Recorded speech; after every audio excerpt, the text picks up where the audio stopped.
First of all, the trial of Golden Dawn is a long-awaited trial for many of us who have been active in the anti-fascist and in the anti-racist movement for the last 2 decades.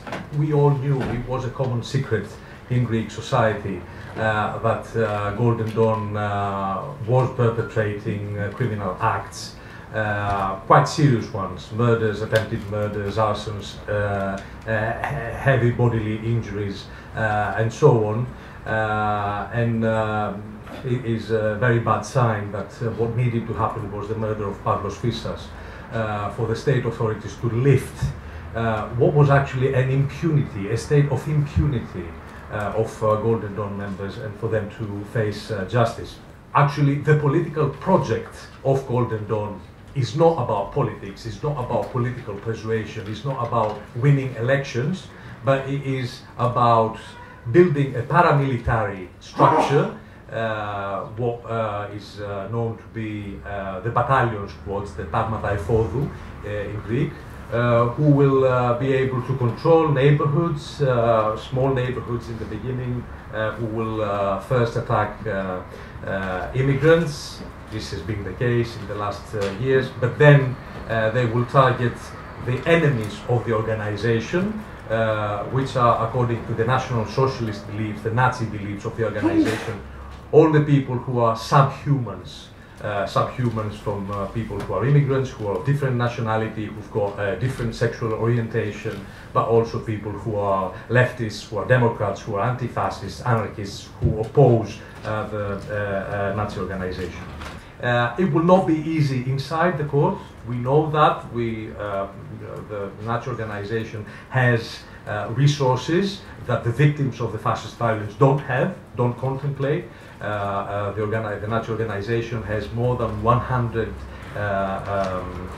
lawyers. In favor of them, our side has something like 15 lawyers in this case.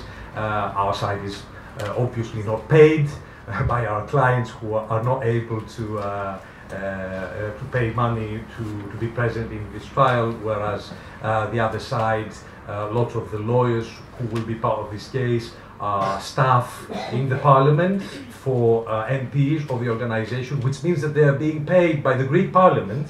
So the Greek budget is now paying the lawyers who will be defending Golden Dawn. Greek lawyers defend the idea of legality of every political party. They're actually allergic to the idea of seizing the operation of any political party, as Catholic priests are allergic with the idea of abortion.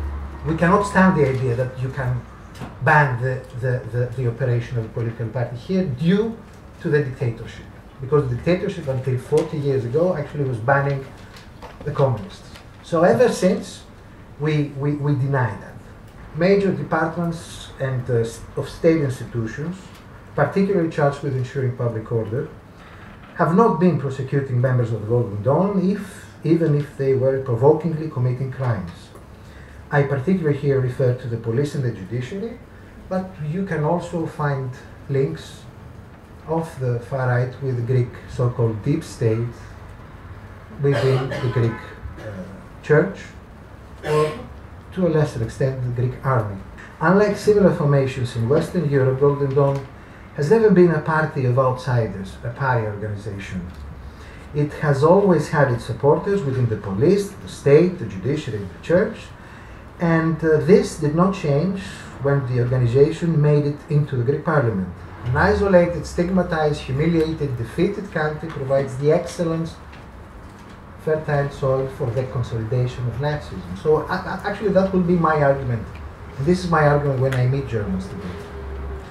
First of all, there's something of a journalistic commonplace now, that if you have an economic crisis, then you have the far right. You know, it's like almost like the weather. Depression and economic depression is like a meteorological depression. You know, it comes in, and the result is the growth of the far right. Well, there's an element of truth in that, but I think what that does is exculpate all sorts of responsibilities in the society for the growth of the far right. that it's not automatic, that just because the stock market goes down, that the level of racial intolerance in the society must go up, that the level of racist murders must go up. People have to plan racist murders, people have to articulate racist policy.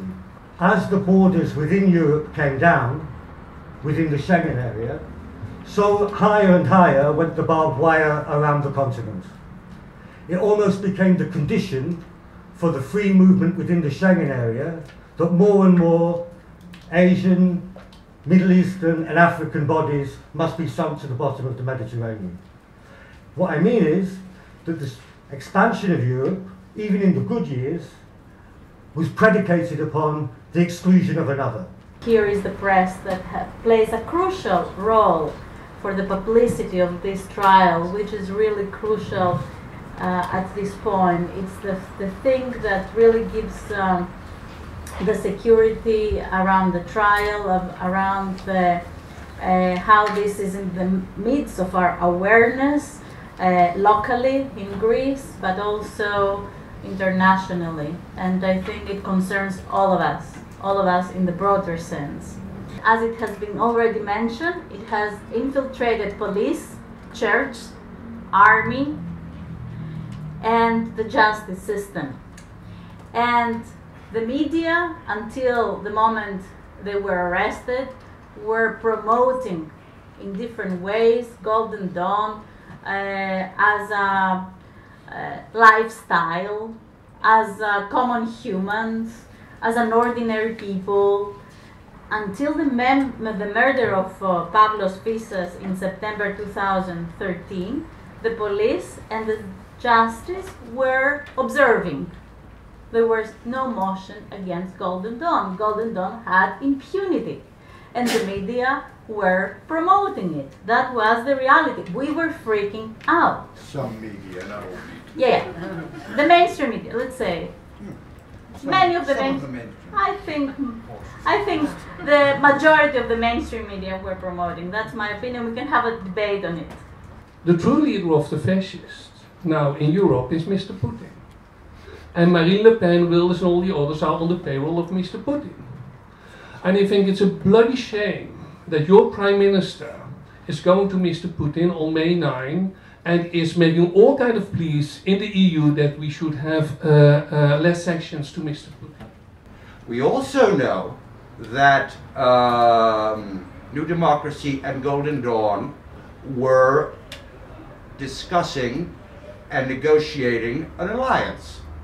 We know that because one of the most prominent Golden Dawn members, Mr. Kasidiaris, was holding talks with the most powerful man in the Greek government, Mr. Baltakos, the Prime Minister's right-hand man, a man on whose desk every single piece of legislation that went through the Greek Parliament had to pass and be approved before it was passed in Parliament.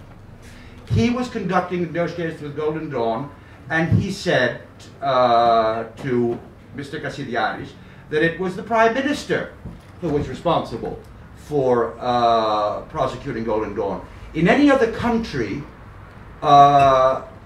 Baltakos would have been on trial right now. Golden Dawn is not just dangerous for us here in Greece. If it breaks through, it will shape the far right in other countries where the far right looks less extreme. Putin is an amateur, if you ask me, and I will disagree with what he said about him and the relation with the far right. Who needs Mr. Putin when you've got Mr. Schäuble? Mr. Schäuble promotes the growth of the far right and should be thanked by Le Pen, by Michaloiakos, by the far right leaders everywhere. There is lots of talk about how the far right is being funded by the Putin regime. And I'm sure that the Putin regime will do stuff like that. I have no doubt about that. But I know one thing, that there have been many preconditions on the Greek state and on the Greek governments on whether they get money and what laws they pass in order to get money from the European Union and the European Central Bank. And the precondition of smashing Golden Dawn was never, ever set. Merkel and the whole European Union gave money to Greece And they never set that as a precondition. They could have, but they did not. And money of the European Union ended up in the fund of Golden Dawn because Golden Dawn was funded by money of the Greek budget and of the Greek state. In Germany, you cannot praise Hitler publicly. You cannot use the swastika. The Greek legal system does not provide a penalization like that. So the Nazi ideology is not prosecuted. But what happens is that these murders did not happen in vain. They have motives. And for us, it is clear that the motives of these murders and of these murderous attacks have to do with the ideology of the people who perpetrated them. If you don't put National Socialist ideology at the center of the explanation of what happened with Golden Dawn, then how do you explain the murders? How do you explain the targets?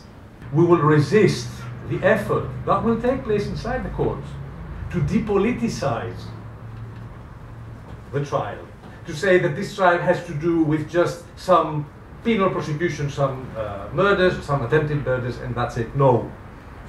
It's got an ideology at its center, and it's got an organization. There is the question always, I'm always being asked this thing, what do we ask from the government? What do we ask now from Syriza?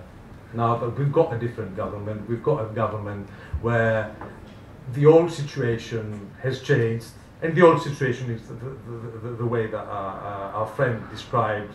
Baltakos was the highest possible figure in the previous political situation, in the previous political government, and he was a collaborator of Golden Dawn. He was a double agent. When he was going to Golden Dawn, he was pretending to be Golden Dawn, and when he was talking to Samaras, he was pretending to be a member of Samaras. If you ask me, he was a member of the party of money. I cannot explain to you what money is now, but we don't ask from the government to make an intervention in the judiciary. We don't want the defendants to pretend that they are victims.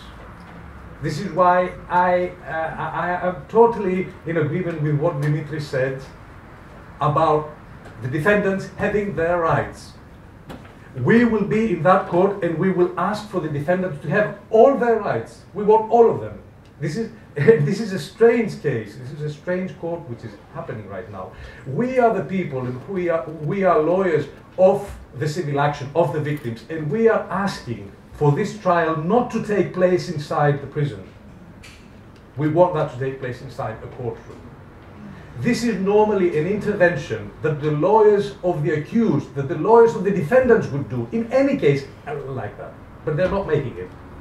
And the reason why they're not making it is because they want to be deep inside the state protection, deep inside the jails, and they feel that this protects them. We want to break the links between Golden Dawn and the police stations. This is something legitimate. There will be policemen who will come as witnesses and they will testify. How can we say that there will be a fair trial if they go back to their police stations and the head of the police station is a Nazi collaborator, is a Golden Dawn member? Is this a fair trial? Right now, the head of the police department in Nikia, in one of the main areas of Golden Dawn activity, is a Nazi collaborator. Is this a fair trial? We ask that from the Minister of the Public Order, and we ask from all the institutional players, from all the parties, to build what the French call the cordon sanitaire around Golden Dawn. We should not wait for the conviction. You know, the conviction is a legal thing, and it will take years. And if they are convicted, they can change their name to answer the question of the friend there, and then use another name, and then that way they can they can participate in the elections again. But this will not be the solution. We want to start the delegitimization of Golden Dawn in the here and now. They have lost the right to claim to be a political party when they killed Pavlos Pisas.